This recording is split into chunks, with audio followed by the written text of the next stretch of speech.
आता पाहूया टॉप 9 मोठ्या बातम्या।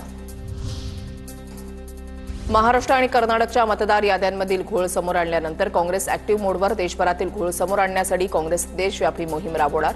काँग्रेस अध्यक्ष मल्लिकार्जुन खरगे यांनी बोलावली सरचिटणीसांची बैठक।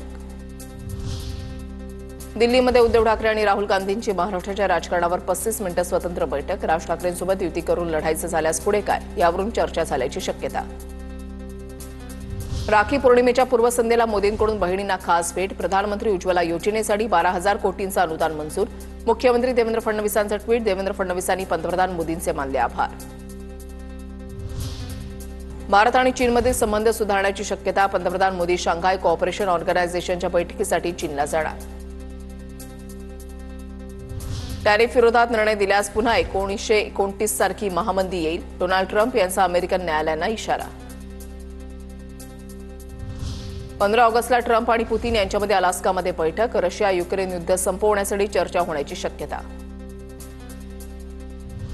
नागपुरात आज मंडल यात्रेच्या निमित्तानं राष्ट्रवादी काँग्रेस शरद पवार गटाचं शक्ती प्रदर्शन। शरद पवार मंडल यात्रेला हिरवा झेंडा दाखवणार। शरद पवार सकाळी 11 वाजता पत्रकार परिषद घेणार। ठाकरेंच्या शिवसेनेचे नेते भास्कर जाधव यांच्या विरोधात गुहागर तालुका ब्राह्मण सहाय्यक संघ आक्रमक। गुहागर तालुक्यामधील लेखणीचा दहशतवाद आपणच संपवला असल्याचं भास्कर जाधव यांचं विधान। सोलापुरातील शरणू हांडे अपहरण प्रकरणामध्ये आणखी 2 आरोपी ताब्यात। पडळकर समर्थक शरणू हांडेचे अपहरण करून जीव मारण्याचा प्रयत्न केल्याप्रकरणी 6 जणांच्या विरोधात गुन्हा दाखल।